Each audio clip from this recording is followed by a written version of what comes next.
Bonjour à tous, j'espère que vous allez bien. Je suis ravie de vous retrouver dans une vidéo favori hors livre. Vous savez que j'aime bien comme ça vous donner rendez-vous quelques fois dans l'année pour qu'on discute d'autres choses que de bouquins. Parce que oui, il n'y a pas que les livres dans la vie et je sais que c'est un genre de vidéo que vous aimez bien. Alors on va commencer sans plus tarder.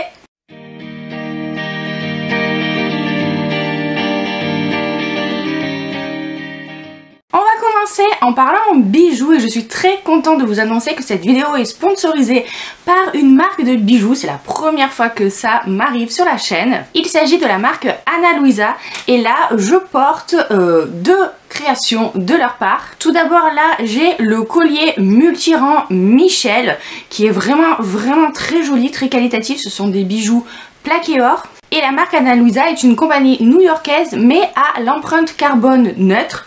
Donc ça c'est vraiment chouette. Et du coup, bref, je porte ce modèle Michel qui est en fait un collier avec 3 colliers différents.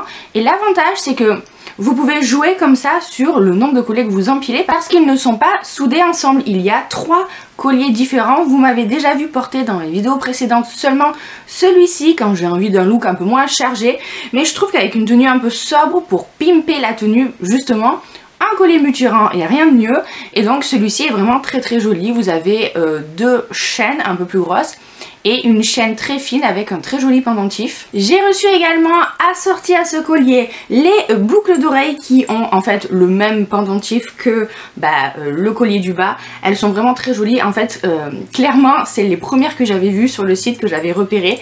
Ça fait comme des petites créoles avec un pendentif en dessous. C'est ni trop gros ni trop petit, vous voyez. Je les ai juste pas mis ensemble parce que moi je suis pas hyper fan d'assortir mes bijoux. Je préfère avoir des tenues dépareillées on va dire sur les bijoux. Mais si vous aimez ça, sachez qu'il y a ce modèle-ci. Là je porte mon coup de cœur, franchement je m'y attendais pas. Mais en fait c'est celle que je mets tout le temps parce qu'elles sont super passe-partout et en même temps je les trouve très originales. Je vous aurais inséré des zooms pour voir un peu mieux. Mais là je porte le modèle Céleste qui sont en fait deux toute petite créole avec un petit pendentif différent de chaque côté. D'un côté c'est une lune, d'un côté c'est une étoile. Et j'aime bien ce côté un peu dépareillé mais en même temps qui va ensemble. J'en avais pas des boucles d'oreilles comme ça et je trouve ça super sympa. Et au final ça passe partout en fait. Vraiment partout avec toutes les tenues. Du coup en fait c'est celle que je mets le plus, mine de rien. Et le dernier modèle que j'ai reçu de boucles d'oreilles c'est le modèle Paris qui sont des toutes petites créoles torsadées. Elles sont assez lourdes. Vous pouvez les mettre pour la vie de tous les jours parce que en même temps je les trouve quand même assez passe-partout. Elles sont ni trop grosses ni trop petites, elles se voient mais pas trop. Clairement nous c'est ce qu'on recherche en fait dans la vie de tous les jours. Je me suis rendu compte que je mettais de moins en moins de grosses boucles d'oreilles. Pour les vidéos c'est très bien mais dans la vie de tous les jours je trouve que ça fait un petit peu trop chargé souvent et je me dirige de plus en plus vers de petits modèles et donc du coup je suis enchantée de celle-ci. Donc voilà, un petit coup de cœur pour cette marque que je connaissais déjà quand elle m'a contactée, donc j'ai forcément tout de suite accepté de vous présenter des modèles en vidéo parce qu'ils sont vraiment top. Et je vous laisse le lien vers leur site en barre d'infos. Je crois que d'ailleurs en ce moment il y a des promotions. Puisqu'on est dans la mode, on va continuer avec une paire de chaussures. Je sais pas si vous avez remarqué mais en fait chaque année aux alentours de l'automne je m'offre une paire de bottes ou de bottines parce que clairement c'est les chaussures que je préfère porter. Et là j'avais craqué sur un modèle chez Tamaris. J'ai hésité longtemps parce que bon Tamaris à la fois c'est accessible et en même temps c'est pas le premier prix non plus. Du coup j'ai hésité et puis je me suis dit bon allez tant pis, il faut que je craque parce que je les trouve trop belles. Et du coup j'ai craqué pour ce modèle-ci. Franchement elles sont hyper confortables. Elles passent avec plein de tenues, que ce soit des jeans slim ou des robes. D'ailleurs je les porte la plupart du temps avec un legging, une robe puisque bon j'avoue qu'étant enceinte vers la fin il n'y a plus que ça que je peux mettre. Et j'aime beaucoup l'effet bimatière qu'il y a ici, un petit peu croco et là qu'on retrouve là. Ça s'ouvre avec une fermeture éclair, ce qui est très bien pour moi en ce moment. Et j'adore la couleur comme ça, marron chaud, un petit peu cognac foncé. Ça va très bien avec un de mes sacs à main d'ailleurs que je mets toujours avec. Et voilà, je les aime vraiment beaucoup. Elles sont super confortables et je regrette pas du tout l'investissement. Continuons avec la mode, mais mode un petit peu grossesse. Je me suis pas acheté beaucoup de fringues sincèrement. Je trouve que pour quelques mois ça n'en valait pas la peine. Donc j'ai acheté la plupart des trucs que j'ai trouvé, les trucs basiques à H&M ou alors quelques pièces sur Vinted. Et j'avais acheté aussi quelques pièces à Kiabi et notamment cette petite robe un petit peu effet british. J'ai jamais trop mis de col Claudine, du coup bon j'osais pas trop, mais là cette robe elle est vraiment très très bien. C'est une robe droite que je pense que vous pouvez porter même si vous n'êtes pas enceinte en fait, parce que elle est droite, elle est un petit peu près du corps mais pas trop, et c'est ça que j'aime bien. C'est une des seules pièces que je peux mettre où je ressemble pas à un bonhomme Michelin, enfin pas trop on va dire. Du coup je l'aime vraiment vraiment beaucoup et je la mets tout le temps en fait, clairement.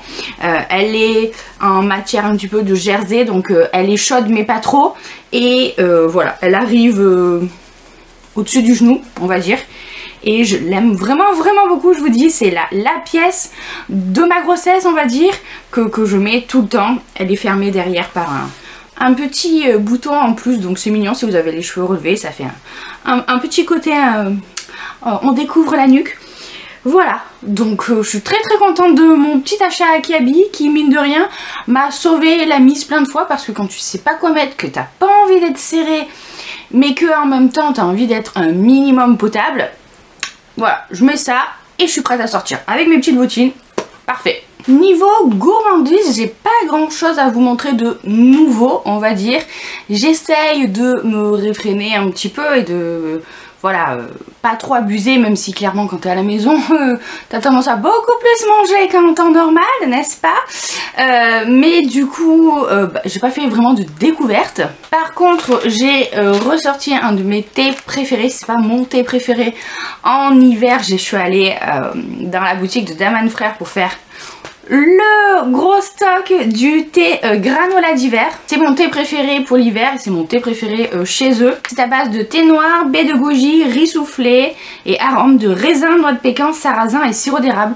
Je sais plus si je vous en ai déjà parlé, j'ai un doute d'un coup. Bref, c'est pas grave, en tout cas j'ai refait un stock et depuis je bois...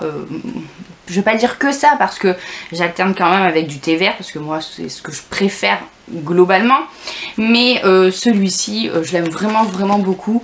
C'est pas trop épicé parce que moi j'aime pas trop les thés épicés, clairement c'est pas mon trip, même l'hiver, mais c'est un petit côté rond réconfortant qu'on aime bien dans les thés hivernaux.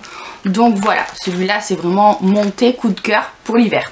Alors en beauté cette fois-ci j'ai fait pas mal de découvertes parce que justement vu que je me suis pas acheté 6 millions de fringues ou ce genre de trucs, j'ai pas pu me lâcher réellement comme je fais d'habitude au changement de saison tout ça. Je me suis dit que j'allais me concentrer sur moi et sur les soins que je pouvais m'offrir. Et du coup j'ai quelques petites pépites à vous montrer niveau soins, cocooning, chouchoutage. Je commence par les sérums de chez The Ordinary. C'est des sérums qui sont quand même assez connus. Ils sont vraiment vraiment très peu chers. Je crois que c'est genre 7 € le sérum. Quand on connaît le prix des sérums à la base, c'est vraiment pas cher. Et ils sont très très bien. Moi j'en ai pris plusieurs, j'en ai pris 3.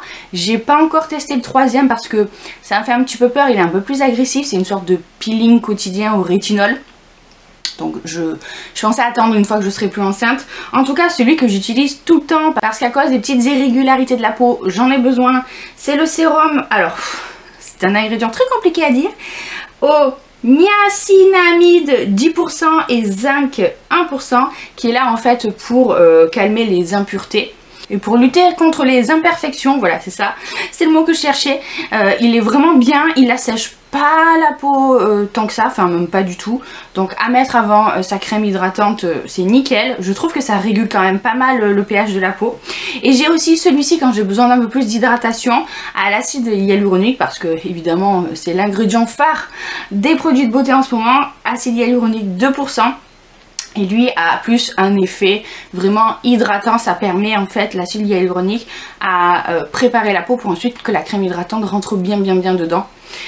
Donc voilà, c'est vraiment une très bonne découverte et surtout c'est vraiment un rapport qualité-prix excellent. Un autre tonique que j'aime bien appliquer avant ma crème hydratante, c'est le tonique à la rose de Fresh. J'avais acheté un pack comme ça de produits Fresh que j'ai pas encore tout testé, mais je voulais tester leur tonique parce qu'il est à la fois hydratation et en même temps aussi lutte contre les impuretés. Et vous voyez à l'intérieur il y a des petits pétales de rose qui sont infusés. Ça c'est le petit format, il fait que 100 ml je crois, et je l'aime vraiment beaucoup parce que en même temps je trouve que ça débarrasse bien la peau vous voyez, de certains...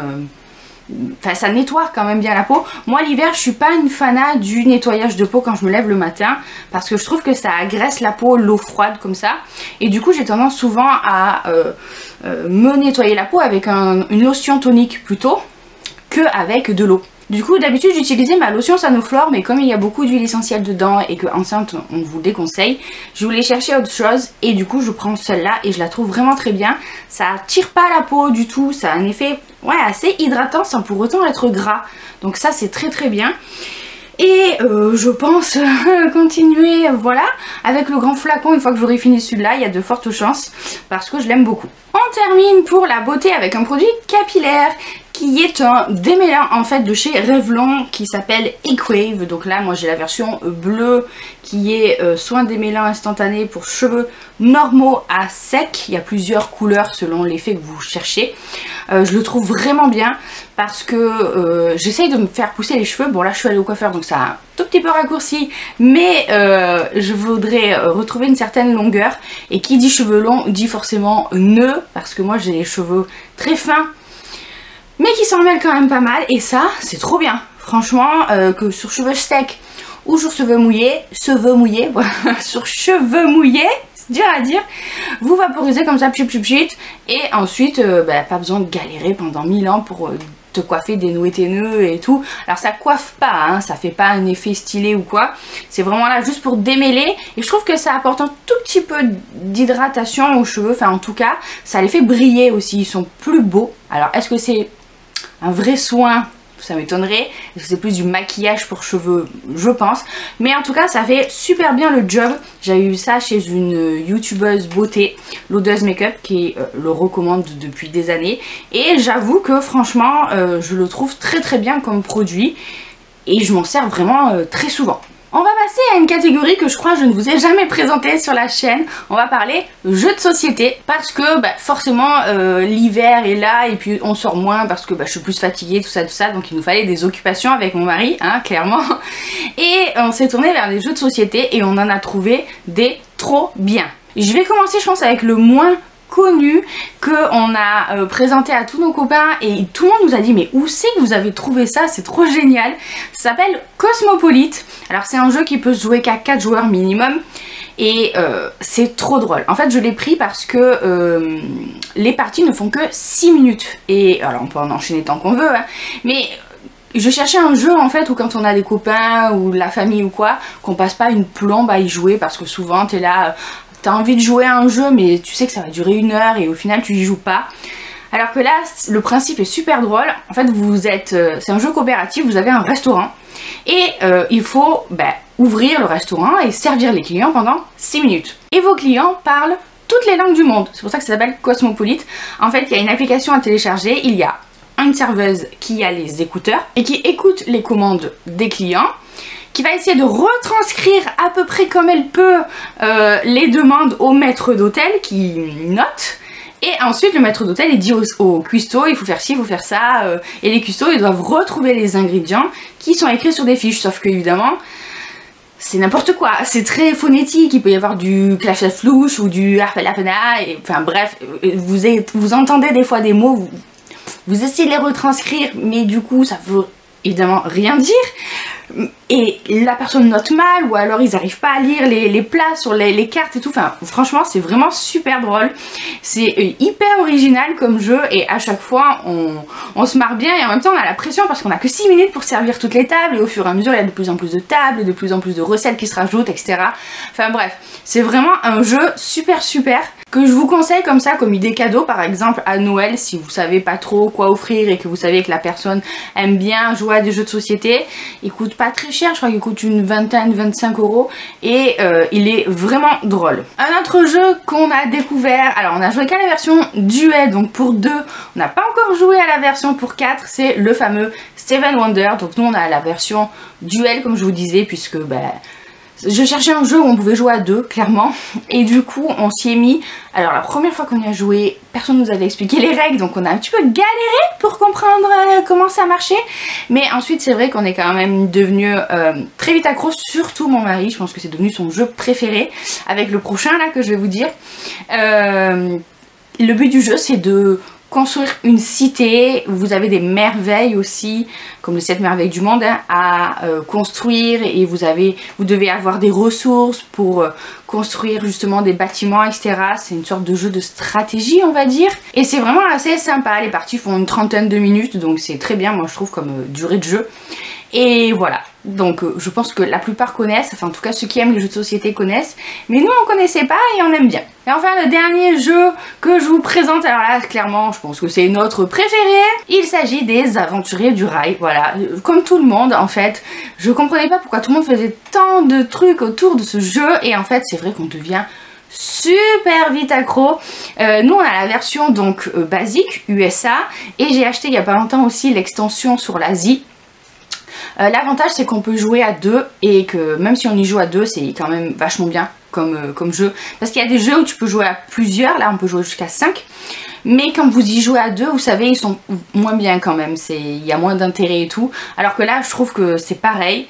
Et le but du jeu c'est que vous avez vous êtes des compagnies de train je crois, ou un truc comme ça, et vous tirez des cartes destination et vous avez comme ça des villes à rallier en construisant votre chemin de fer. Voilà, donc faut réfléchir à où est-ce que vous allez les poser, tout ça, pour essayer de faire un seul passage, ou justement gagner des points, enfin bref. C'est pas prise de tête du tout, hein. C'est moins compliqué peut-être que Seven Wonders, c'est pas prise de tête, mais c'est hyper immersif, et franchement on aime beaucoup, je vous dis on est devenu accro, on a demandé au Papa Noël la version Europe, justement pour changer, parce qu'après c'est vrai que vu qu'il n'y a qu'un seul plateau, une fois que vous y jouez beaucoup vous commencez à connaître un petit peu les trajets et tout à faire, donc voilà, il y a quand même plusieurs extensions ou plusieurs autres jeux qui existent, et c'est chouette. Donc on va découvrir l'Europe à Noël, on se languit. Et enfin pour terminer, je vais vous parler un petit peu des films ou des séries que j'ai vues. Avant de vous parler de ça, je voulais vous parler aussi du podcast du forum Boulevard des Passions, parce que c'est un petit peu un de mes favoris, dans le sens où j'aime beaucoup faire ça avec les filles, avec les membres du forum. On en avait sorti un qui parlait de comment on avait découvert la romance, et là on vous a sorti un épisode spécial romance de Noël, pour savoir si oui ou non on aime ça réellement, lesquels on vous conseille, genre de choses. Vous avez été plusieurs à me demander d'ailleurs de faire une vidéo sur justement les romances de Noël, donc pour le coup je vous invite à aller voir, à aller écouter plutôt le podcast où on en parle, et où vous trouverez plein de recommandations. Voilà, donc je vous mets le lien en barre d'infos. On va passer aux films que j'ai vus au cinéma. Il y en a vraiment deux qui ont retenu mon attention. Le premier qu'on est allé voir et qui a été une énorme claque, c'est Dune. Alors on connaissait pas l'histoire, on n'avait pas vu la version des années 80, donc ça a été la grande découverte, et franchement que ce soit l'histoire, visuellement, les décors, les paysages, les acteurs, tout ça, on a été waouh, scotché, on n'a pas vu passer les 2h30. C'était vraiment une super découverte. J'ai hésité à me prendre les livres pour justement en connaître un petit peu plus sur cet univers qui m'a vachement attirée, mais ils sont quand même hyper gros et il y en a beaucoup, donc je l'ai pas encore fait, mais c'était vraiment super. Franchement je sais pas s'il est encore au cinéma, ça m'étonnerait, mais si vous avez l'occasion de le voir, nous on a été soufflés. Ouais, il n'y a pas d'autre mot, c'est vraiment un des meilleurs films que j'ai vu depuis très longtemps. Et ouais, je vous encourage à vraiment aller le voir, parce qu'il est waouh. Dans un genre complètement différent, mais qui est un classique qu'on fait chaque année, on est allé voir le Disney de Noël. Alors franchement j'étais dégoûtée, petite parenthèse, parce que moi j'aime aller au cinéma voir les Disney de Noël, parce que j'adore les courts-métrages qu'il y a avant. Moi je suis une grande fan des courts-métrages, notamment Pixar. J'adore ça, je les trouve plein de poésie. Et là il n'y avait pas, dans mon cinéma, il n'y avait pas le court-métrage. Où j'étais dégoûtée. Bon, je suis pas allée que pour ça, mais pour moi c'est aussi important limite que le film. Et bon, il n'y avait pas. Mais en tout cas, Encanto, il était vraiment super chouette. C'est l'histoire d'une famille qui a des pouvoirs magiques, et notamment une maison qui est animée comme ça et qui est là pour protéger un petit peu et servir la famille. Il y a plein de messages super sympas, il y a beaucoup de personnages et j'ai trouvé qu'ils étaient tous très bien faits. Ce que j'ai aimé, c'est que il y a l'héroïne principale qui est loin de comment dire, de respecter les cantons de beauté des princesses Disney habituelles, donc ça c'est chouette. Mais il y a aussi vraiment beaucoup de personnages secondaires qui sont hyper bien creusés et presque tout aussi importants qu'elle. Et c'est ce que j'ai aimé en fait, c'est que ça fait vraiment un film presque choral avec plein de personnages qui ont chacune leur personnalité, leur particularité, leur pouvoir magique, tout ça. Et c'était bien fait. Il y a des fois où c'est pas hyper bien creusé, ou selon les dessins animés, ou même les livres, hein, parce que clairement quand on a des personnages secondaires qui sont là juste vraiment pour faire office de figurant, c'est pas très intéressant. Là, franchement, c'était super bien fait. J'ai beaucoup aimé l'ambiance familiale qui se dégage de ce film, les valeurs familiales en fait qui sont transcrites. Et bon, j'ai un peu versé ma petite larme à la fin, mais je n'étais pas la seule parce que mon mari aussi il a chialé. Donc c'était drôle. Donc voilà, moi qui pensais que ça allait être juste une sorte de copie de Coco parce que visuellement ça y ressemble. Pas du tout, j'ai même préféré à Coco.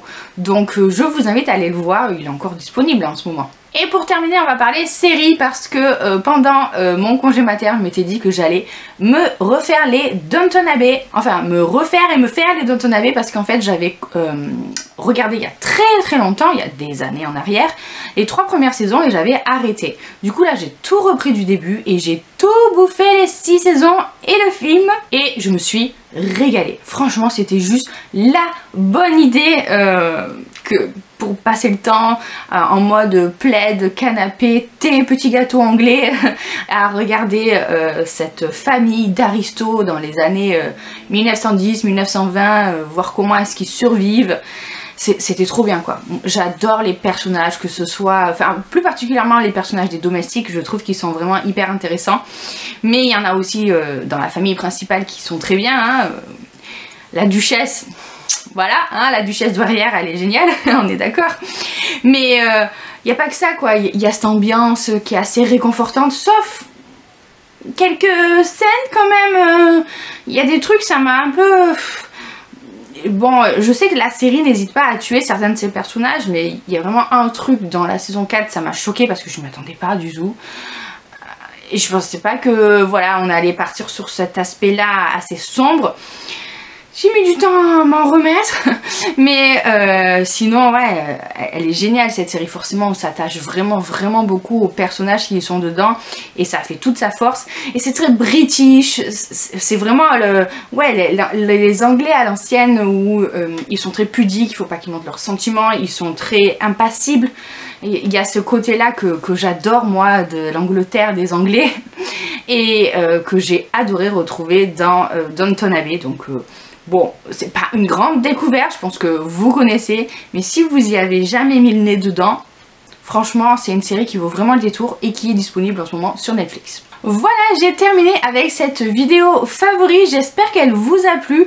N'hésitez pas à me dire si vous connaissez certaines des choses dont je parle, si vous avez d'autres recommandations dans les mêmes genres à me faire vous aussi. Je vous mets en barre d'infos les liens vers la plupart des produits que j'ai mentionnés et notamment vers le site de Ana Luisa pour les bijoux qui valent vraiment le détour. J'espère vous avoir donné comme ça un petit peu des idées, éventuellement aussi pour des cadeaux de Noël, hein, puisque on approche à grands pas. Et sur ce, moi je vous fais plein de bisous, je vous souhaite de belles découvertes et à bientôt dans une prochaine vidéo.